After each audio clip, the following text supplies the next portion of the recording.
ചോദ്യം നമ്പർ 78. കൊല്ലവർഷം രേഖപ്പെടുത്തിയിട്ടുള്ള ആദ്യ ശാസനം. മാമ്പള്ളി ശാസനം. കൊല്ലവർഷം രേഖപ്പെടുത്തിയിട്ടുള്ള ആദ്യ ശാസനം മാമ്പള്ളി ശാസനം.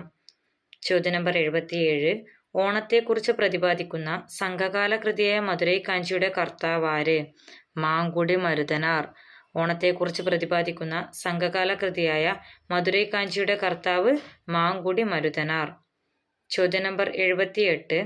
പാടത്തിൻകര നീളെ നീലനിറമായി വേലിക്കൊരാഘോഷമായി എന്നാരംഭിക്കുന്ന മുക്തകൻ രചിച്ചത് ആര്? ചേലപ്പറമ്പ് നമ്പൂതിരി.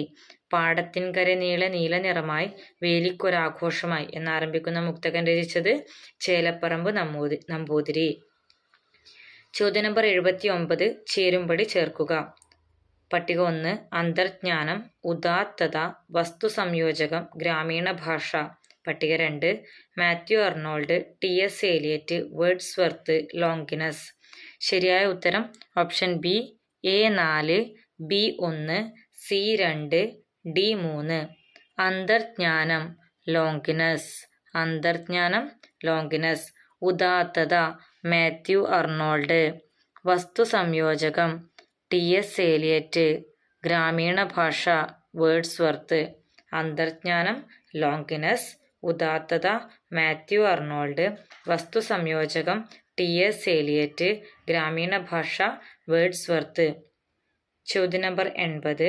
കേരള സാഹിത്യ അക്കാദമി അവാർഡ് നേടിയ ചാവുലി എന്ന നോവൽ രചിച്ചത്? പി എ ഉത്തമൻ. കേരള സാഹിത്യ അക്കാദമി അവാർഡ് നേടിയ ചാവുലി എന്ന നോവൽ രചിച്ചത് പി എ ഉത്തമൻ. ചോദ്യം നമ്പർ 81. പാടത്തിന് പുറത്ത് ഒന്നുമില്ല എന്ന് പറഞ്ഞ ഭാഷാശാസ്ത്ര ചിന്തകൻ? ഴാക്ക് ദെറീദ. പാടത്തിന് പുറത്ത് ഒന്നുമില്ല എന്ന് പറഞ്ഞ ഭാഷാശാസ്ത്ര ചിന്തകൻ ഴാക്ക് ദെറീദ. ചോദ്യം നമ്പർ 82. വാച്യം താൻ വ്യംഗ്യഭംഗിയിൽ എന്ന് വരുന്ന അലങ്കാരം? പര്യായോക്തം. വാച്യം താൻ വ്യംഗ്യഭംഗിയിൽ എന്ന് വരുന്ന അലങ്കാരം പര്യായോക്തം. ചോദ്യം നമ്പർ 83. പദങ്ങൾക്ക് തുല്യ പ്രാധാന്യം വരുന്ന സമാസം? ദ്വന്ദ്വൻ. പദങ്ങൾക്ക് തുല്യ പ്രാധാന്യം വരുന്ന സമാസം ദ്വന്ദ്വൻ. ചോദ്യം നമ്പർ 84. കാഞ്ചനക്കൂടിന്റെ അഴികൾ കൊത്തിമുറിച്ച പഞ്ചവർണ്ണക്കിളി എന്ന് വള്ളത്തോളിനെ വിശേഷിപ്പിച്ചത് ആര്? എം ലീലാവതി. കാഞ്ചനക്കൂടിന്റെ അഴികൾ കൊത്തിമുറിച്ച പഞ്ചവർണ്ണക്കിളി എന്ന് വള്ളത്തോളിനെ വിശേഷിപ്പിച്ചതാര്?